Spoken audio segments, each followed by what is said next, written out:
Hello friends, ക്രിസ്പിലേക്ക് എല്ലാവർക്കും സ്വാഗതം. ഇന്ന് നമ്മുടെ പാത്തക്കുട്ടിയുടെ സ്കൂളിൽ ചെറിയൊരു പ്രോഗ്രാം ഉണ്ടായിരുന്നു.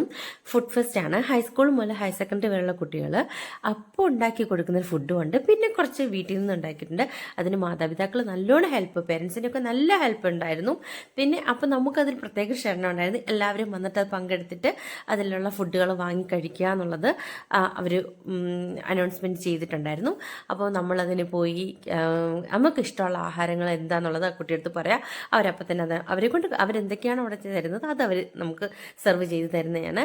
പിന്നെ മെയിനായിട്ട് എടുത്ത് പറയാനുള്ള കാര്യം, ഇവിടെ കിട്ടുന്ന ക്യാഷ് അതവർ ചാരിറ്റിക്ക് വേണ്ടി കൊടുക്കുക എന്നുള്ളതാണ് അവരുടെ മെയിൻ ഉദ്ദേശം. പിന്നുള്ളതെന്ന് വെച്ചാൽ നമ്മുടെ കുട്ടികൾ എപ്പോഴും പഠിത്തം മാത്രമായിട്ട് കാണില്ല. ഇതൊരു അവർക്കൊരു ആക്ടിവിറ്റിയാണ്. അവരുടെ മൈൻഡ് ഒന്ന് ഫ്രഷ് ആവും. അപ്പം ബിസിനസ് ചെയ്യാനുള്ള ഒരു തന്ത്രം കൂടെ ആവും.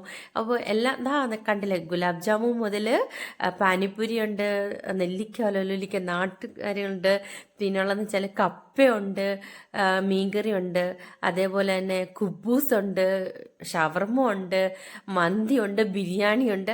എല്ലാം അവരെ കൊണ്ട് കഴിയുന്നതെല്ലാം അവരവിടെ ആ കുറഞ്ഞ സമയം കൊണ്ട് അവരത് എത്തിക്കാൻ ശ്രമിച്ചു എന്നുള്ളത് ഭയങ്കരമായിട്ടുള്ള ഒരു നല്ലൊരു കാര്യമായിരുന്നു. അവൾ അത് ഒരു വിൽക്കുന്ന തന്ത്രം തന്നെ നമുക്ക് സത്യം വേണ്ടെങ്കിൽ പോലും അവർ ചോദിക്കുന്ന ഓരോ ചോദ്യത്തിനും നമുക്കത് വാങ്ങിക്കാൻ തോന്നും. അതേപോലെ തന്നെ സ്റ്റേജിൽ പ്രോഗ്രാം നടക്കുന്നുണ്ട്. ചെറിയ കുട്ടികളുടെ ഡാൻസുകളും പാട്ടുകളും എല്ലാം ഉണ്ട്. സത്യത്തിൽ അവരൊക്കെ എൻജോയ് ചെയ്യുമ്പോൾ അവർ ഓർക്കുന്നില്ല അവരുടെയൊക്കെ ഓരോരോ സുവർണ കാലഘട്ടമാണ് ഈ കടന്നു പോകുന്നതെന്നുള്ളത്.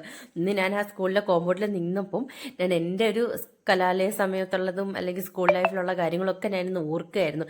എങ്ങനെയാണ് എന്താണെന്നുള്ളത്. ആ ചെറിയ കുട്ടിയിലെ KG കുട്ടിയാണ് കളിക്കുന്നത്. നല്ലോണം കളിക്കുന്നുണ്ട്. പിന്നെ ബാക്കിയുള്ള ചില വലിയ കുട്ടികളുടെ ഡാൻസുകളും പ്രോഗ്രാമുകളും ഉണ്ടായിരുന്നു. എല്ലാവരും നല്ലോണം എൻജോയ് ചെയ്ത്, എല്ലാവരും നല്ലപോലെ എൻജോയ് ചെയ്തു. ചെറിയ KG കുട്ടിയാണ് പാട്ട് പാടുന്നത് സ്റ്റേജിൽ കയറിയിരുന്നിട്ട്. അപ്പോൾ എല്ലാവരുടെയും എന്താ പറയുക, എനിക്ക് ഈ പ്രോഗ്രാം കണ്ടിട്ട് സന്തോഷം തോന്നി. കുട്ടികളൊക്കെ ഇത്രയ്ക്കും ഇങ്ങനെ ഇമ്പ്രൂവ് ആയി അല്ലെങ്കിൽ ഇങ്ങനെയൊക്കെ ചെയ്യുന്നു എന്ന് കാണുമ്പം സത്യം പണ്ടൊക്കെ നമ്മളൊക്കെയാണെങ്കിൽ പേടിച്ച് മാറി നിൽക്കും. പക്ഷേ ഇപ്പോഴത്തെ കുട്ടികൾ അടുത്തത് നെക്സ്റ്റ് ഇനി എന്താന്നുള്ള ഒരു ജനറേഷൻ എല്ലാം അറിയാനുള്ള ഒരു ക്യൂരിയോസിറ്റി എല്ലാം ഉണ്ട്. ഇതിലെടുത്തു പറയാനുള്ളതെന്ന് വെച്ചാൽ പേരൻസിൻ്റെയും ടീച്ചേഴ്സിൻ്റെയും ഒക്കെ നല്ലൊരു സപ്പോർട്ടീവാണ്. അവരും ആ കുഞ്ഞു മക്കളോടൊപ്പം ചേർന്നതിന് നല്ലോണം സപ്പോർട്ട് ചെയ്തിട്ടുണ്ട്. കുട്ടികളൊക്കെ ഇത് എൻജോയ് ചെയ്ത് കളിക്കുകയാണ്. കൂടുതൽ വീഡിയോസിനായിട്ട് വീണ്ടും എൻ്റെ ചാനൽ സബ്സ്ക്രൈബ് ചെയ്യുക. ബൈ.